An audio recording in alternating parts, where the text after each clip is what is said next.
We're about halfway through the fantasy football season.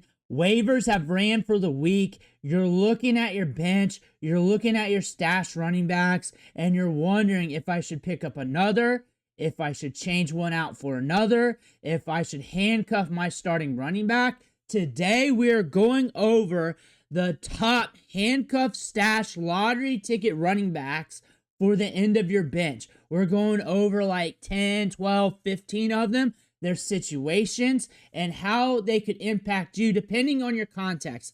They are loosely ranked, but still the big benefactor here is the starter going down with injury, so that will be our final tell to what eventually happens to these running backs. But before we dig in, though, you need to click that subscribe button right now, because we're going to help you turn and burn your roster so you can maximize its value. We're going to help you win the waiver wire. We go deeper on the waiver wire than any other channel, any other website pretty much, because we're before them when it comes to getting the content out. And then on top of that, we're going to help you set your lineup by looking at all the matchups. Click that button. Stop missing out. The first running back that we're looking at today, Kyle Monangai. And he's a hot claim right now off the waiver wire. We've been talking about him all season, all off season, during rookie camp even, pre-draft. There's some good things in his prospect profile. He can handle a lot of work. He's good between the tackles. He rocked it last week in a good game script. 13 carries, 81 yards, 1 touchdown, 17.4 PPR fantasy points. He's a hot commodity when it comes to stashes right now. And it usually juggles from week to week who's the hot stash. DeAndre Swift has been running hot lately. He has been looking good. We have some advantageous matchups coming up. I imagine as long as he's healthy and on the field, he's going to run hot. He is dealing with a groin issue right now in practice. I think it's one of those issues that they're just going to monitor, and he's probably going to be out there. But I've been wrong before, and it's also not a take. It's just something, it is what it is, and you got to watch. Kyle Monangai, though, if Swift ever goes down, people are going to drop the fab. On top of that, the reason why is because we already got people chasing him. So if he's there on waivers, or if you already got him stashed, he's a good stash. He's a solid stash. He's a rookie that's getting touches. He's got a good opportunity share of 12%. Anything 10% or above, when you're looking at opportunity share, that's percent TM ops there. That's the opportunity share.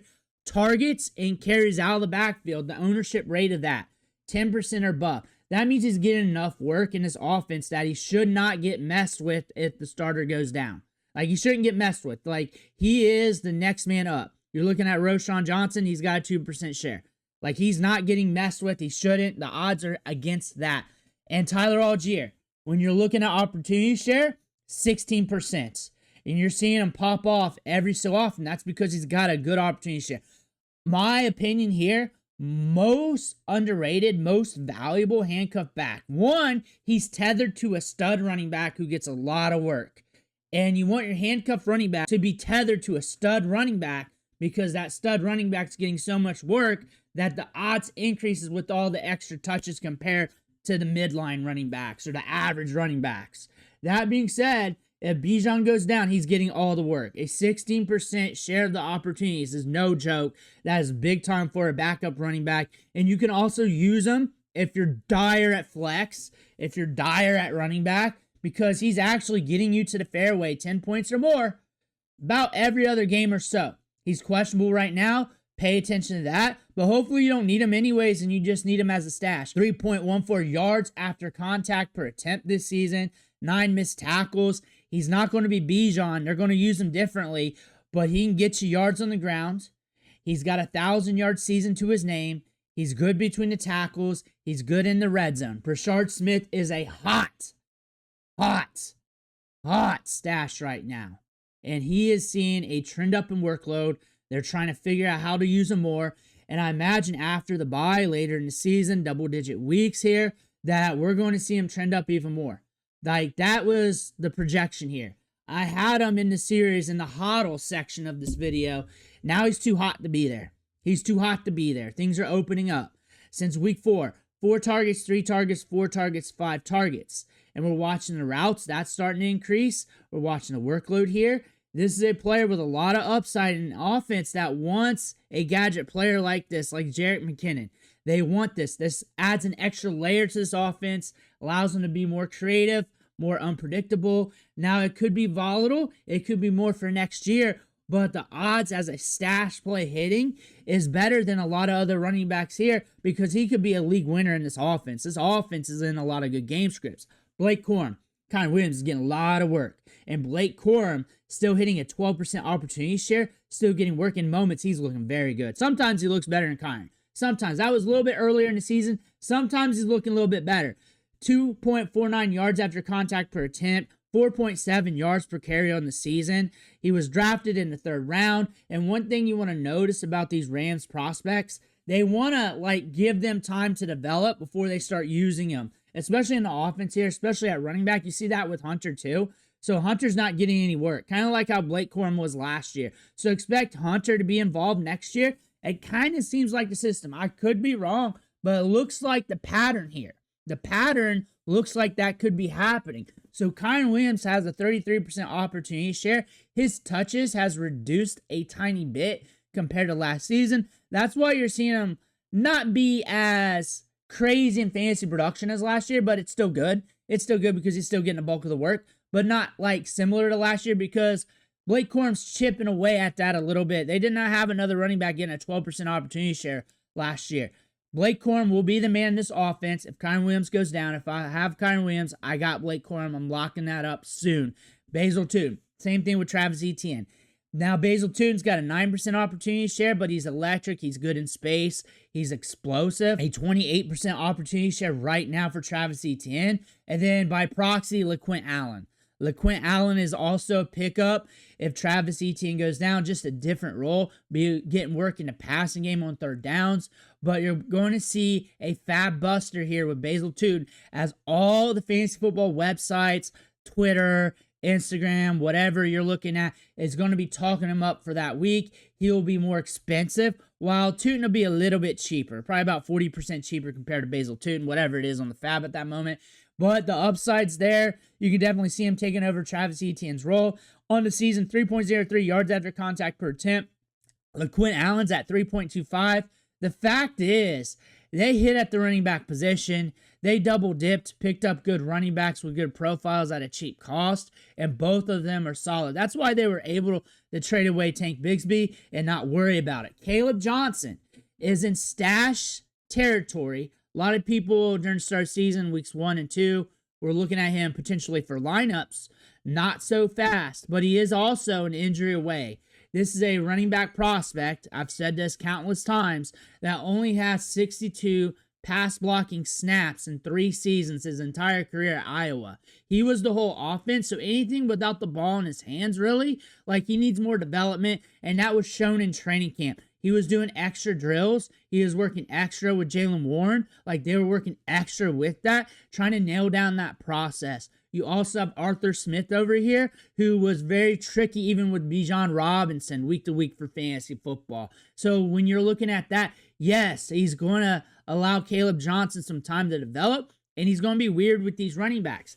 Now you're watching Jaylen Warren, you're watching Kenneth Gainwell. If one of them go down, the touches will ramp up a bit, maybe not drastically, but over a period of time, more than just one game, you should see some sort of buzz or increase when it comes to his workload, stock, and value. He's only got a 7% opportunity share in his offense as the RB3 in a split backfield, which is not bad considering they're trying to get him involved. It's just hard to do. And they're doing it more this season right now. TreVeyon Henderson. Now, we're looking at him now as a stash instead of a lineup play. You're looking at his workload at 16% opportunity share. So that's around that Tyler Allgeier area.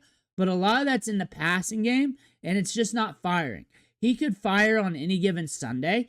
We got the Browns coming up here in week 8. We only hit 2 weeks this season. 2 games so far this year out of 7. We hit. We have 5 bust weeks. So for fantasy, he's being released to the waiver wire in a lot of leagues. But if he's not, he's in stash territory where he's not being used. He can go off on any given Sunday and boom, that's the catapult for his career. That's the thing about these rookies. They need a ramp-up period, and typically they need some sort. You see that on all the charts in their rookie year production of all those top running backs, midline running backs, there's usually some sort of ramp up period. Even the good ones, like they're scoring good to start off, and then all of a sudden it just gets higher in the scoring. We covered that going into the season. So he should be rostered in some leagues.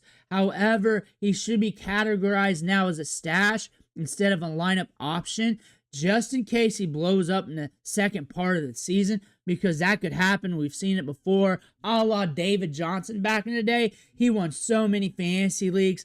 That could be this happening. Ollie Gordon is a very good running back prospect here. He's got a 10% opportunity share in his offense. He has not hit yet in fantasy football. It's also the Dolphins. You are tethered to Devin H, and he is getting a lot of work at 37% share of the opportunities in this offense, a 64% share of the carries, and a 20% target share. And with Tyreek Hill out, he's going to be getting a lot of work. If he goes down, Ollie Gordon is going to be a fat buster. It just is what it is. He's going to be a fat buster. Former Doak Walker Award winner, good in college football, one of the top running backs in college football at a time. Fell in the draft, but this is a deep, talented running back class. Prior to that, he had a DUI, so that was probably playing into that as well, considering you have so many good running backs in this class. That final year wasn't as productive as the previous year in all purposes. When you're looking at him, though, big, physical running back prospect who can handle a lot of carries. Isaiah Davis. There's just so much talk about Breece Hall potentially getting traded. There's so much talk. This team needs to just light it on fire. It looks like they might be doing it, and if that happens, then he might be getting some work. Braylon Allen's out. It's still the Jets, though, so temper your expectations. But touches matter for running backs. If you're getting a good 25 to 30% opportunity share, you're going to hit like once out of 3 to 4 games in fantasy. Like you're going to hit due to proxy from getting the volume. You might be a bad running back. Trey Sermon effect is what I'm talking about. So you might be a bad running back, but due to the volume, you're due to cross the goal line. You're due to rack up enough yards and maybe money ball some catches to get you to the fairway once out of 3 to 4 games. Now, beauty's in the eye of the beholder in fantasy. Some people want that. Some people want that away from them because they're already bricked up on the roster. Really depends on what you need. Devin Neal, same story. We don't know what he's really about, but I did a unique video on him yesterday. Pristine prospect profile from Kansas. Led the team in rushing wire to wire from freshman season to senior season, all 4 years. 3 years of over 1,000-yard rushing. And Kendre Miller's out for the year. They're talking about getting him more work. They should be getting him more work. He's an injury away from being a guy. And in college, one of the most productive running backs in all college football, looking solid there. He's only got 3 carries on the season, so he does not have a sample. So you're looking at the yards per carry, yards after contact per attempt. It's not really real because the sample's not really up there enough to really make it in consideration. Brian Robinson, we know over here. Christian McCaffrey, he's been banged up a lot throughout the years. He's been holding strong. If I have Christian McCaffrey, I'd probably just do this now and get it over with and just keep rolling. That way I could just keep it moving. If it does happen, I don't have to fight the fab. I don't have to be in the playoffs if something happens to him. And then all of a sudden, my rival over there has Brian Robinson, and now I got to go against it, and I lose because now I'm starting jabroni running backs or something like that. Typically, a lot of managers drafted McCaffrey, and then they probably went wide receiver, wide receiver, wide receiver. Then got some running backs. That could be iffy with who you picked up and the depth as well, as you're probably hoping some of these rookie running backs would have turned over by now. Brian Robinson, good cut for Christian McCaffrey. I would definitely look into doing that if I can. Jaydon Blue is out of huddle territory. He is an injury away. He's electric with 4.3 speed and catch the ball in the backfield. And this is a guy that's very raw. Raw as a prospect and was injured during camp. So we did not see him early because we had to get things together. We had to develop a little bit. Now we're still developing, but you're also seeing the workload ramp up a little bit. 4 carries, 3 carries, 7 carries plus a target in week 7. So we got some matchups here where we might get involved. And Javonte Williams is getting a lot of workload here. A 33% opportunity share. Jaydon Blue's right at 9, but he's also got those ramp-up games. So I expect the opportunity share to go up to around 10 to 12% here soon, with him getting work in the passing game, him getting more carries, so you get more looks out of him. And that being said, with that, he's still just an injury away from being the guy because Miles Sanders is on IR. Sean Tucker, you really need Rachaad White to go down for him to get enough workload and opportunity to be fantasy relevant, with him being next to Bucky Irving. However, this is a different coaching staff. They may just roll Bucky Irving when he's back healthy, but he's going to be out for a bit, it looks like. So Sean Tucker's just an injury away. Big-time prospect from Syracuse. Looked like he was going to be a second-round pick until it fell out of draft due to a heart condition. And he's been able to hold this role, even with them bringing in running backs, even with him being a UDFA. Had his big week last year of, 29, 30-some fantasy points, and he can show it on the field. He shows it in bursts. They're just not getting him the workload, and you know what? Rachaad White's been looking solid. He's been looking solid. He's not the most efficient running back. 3.9 yards per carry, 2.66 yards after contact per attempt Rachaad White has. So maybe they do need to mix it up a little bit, give him some opportunities, because overall there's some meat being left on the bone here in the run game when you're looking at it. His run grade 78.4, which is solid, but you're also seeing in the numbers that there's a little bit of meat being left on the bone. He's very good in the passing game, as you're seeing Rachaad White killing it with a 9% target share right now. Sean Tucker only a 2%. He's just the next man up with a lot of talent. Ray Davis, next man up with a lot of talent. James Cook is the man in this backfield. If he goes down like last year, everybody's going to flock to Ray Davis and throw the fab on him. If I got James Cook, I'm probably stashing Ray Davis. Now, Ty Johnson is also a guy to look at because Ray Davis is going to get the bulk of the work up the gut. That's what's going to happen. He's going to get that work. But Ty Johnson in the passing game, his workload will ramp up too. He's very explosive in space. There will be games, like say if James Cook has to be out 5-6 games, there will be games where Ty Johnson outscores Ray Davis in fantasy due to him getting the ball in space and just hitting it. That's just going to happen, racking up some targets due to game script. More often than not, the more consistent play would be Ray Davis, unless he messes up and then they got to go away from the cold hand. It's not always the hot hand. Sometimes there's a cold hand.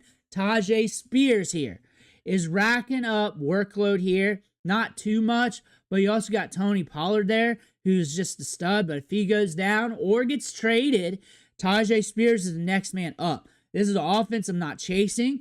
Tyjae Spears every year has like 1 or 2 RB1 weeks. He's good in the passing game. He has 4 targets in each of the last 2 weeks. Very good sound running back prospect here with 3.21 yards after contact per attempt. He's fresh coming off that injury from a few weeks ago. He's a guy to look at. Manny Wilson was a hot pickup last week just in case Josh Jacobs was out, getting a 9% opportunity share, but his workload has been ramping up since like week 3. He's not getting a ton of work, but it's if Josh Jacobs goes down as a handcuff, he has a history in this offense as being the backup back that can get you some production, that's getting some goal line looks, that gets good workload. So again, if you're looking for a backup to Josh Jacobs, there you are. DJ Giddens, he's a very explosive rookie with a good prospect profile from Kansas State. Has a lot of upside, has a lot of juice, but Ameer Abdullah is stepping in, stealing that work. That's just something he does. Running backs don't really matter. So veterans that are cheap, that you can depend on, coaches like. Killed at the Raiders last year. He'll probably kill it with the Colts if Jonathan Taylor goes down. So I look at these guys as 2 separate assets. I think Ameer Abdullah will be definitely the safer play. Probably the play you'll want to make. DJ Giddens will be the upside play just in case he gets thrusted out there and blows it up. He has the potential to be a top 12 running back in the league. He has that profile from college, fell in the draft, mainly because there's so many good running backs. Mainly, you just pick your poison. That's why we're seeing so many Ja'Cory Crosskey-Merritts. Like every other day, I can bring up another running back and talk about him. Every other day. Last year, we couldn't do that. We couldn't do that last year. Now we can. But Ameer Abdullah is just solid. He's explosive. He's trustable. That's what the coach is seeing him. He's going to be getting the workload if Jonathan Taylor goes down. DJ Giddens, upside play gamble that should be rostered if Jonathan Taylor goes down. Now you're looking at the Eagles running backs here. You're probably going to be seeing a mess if Barkley goes down. Tank Bigsby got work last week. Will Shipley looks like he has his own role there. And then A.J. Dillon also getting work throughout the season. You're probably going to pick one up and see if that's the hitter. It's hard to pick up all 3. I would not suggest that. Will Shipley will more than likely be out there getting work and opportunity doing his own role. And then you're looking at one of the 2 other running backs You can say last week, Tank's the guy. Throughout the season, it was AJ. So maybe you're rolling Tank if you want to do that. I would probably just play the waiver wire if that happens. Now we're back looking at our HODL running backs. These are more for deeper leagues. They're harder to hold. Our main HODLs now got thrusted into stash territory. That was Jaydon Blue and Brashard Smith. MarShawn, Lloyd, though. Easy play in traditional 12-team leagues if you can do it. Drop your last player, your jabroni player that you don't care about. Pick him up, slide him over. Now pick up another jabroni. There you go. He sits in your IR. We don't know if he's good or bad in the NFL yet. He's been banged up for the last year and a half. Good size adjusted athleticism. Good production throughout his career. Drafted in the 3rd round for a reason. He's just been banged up. So you have him sit on your IR and on the free spot anyways. It doesn't even matter. Tahj Brooks. He's in the same territory as Chase Brown when he first started out. But he's a record setter at Texas Tech. Good vision. Could be the change they may want to make later in the season. Or if an injury happens to Chase Brown, he's next man up. He's harder to roster in 12-man leagues because look at all the stash plays we just covered. And also it's the Bengals. They could just rock with Samaje Perine. But Tahj Brooks is a good talent. Keaton Mitchell is the shotgun play in this offense. Justice Hill is a stash play if you want for Derrick Henry. But he's the shotgun play, where there's going to be a lot of weeks he busts because that Will Fuller, Jameson Williams effect. But any given Sunday, all it takes is one carry, and he can explode just like Isaac Guerendo, just like what you saw from Isaac Guerendo last year. All it takes is 1 or 2 carries. He does not need much. He can just fire you out there a big performance. He's going to bust a lot of weeks due to him having to share the workload and him being a little raw. But you know what you're getting into with this type of running back. Same thing with Jaylen Wright. Shotgun running back. And that's it. We're starting to get workload. We're starting to get opportunities. We were not involved in this offense, not getting snaps prior. But we're starting to ramp up in this offense. 4.3 speed at good size. This is another dart throw if you're looking for one of those splash running backs. But those are the handcuff lottery ticket running backs we're looking at today. Let me know what you think in the comments below. I want to hear about that. Make sure you hit that subscribe button on the way out. Thank you for watching. Catch you on the next video.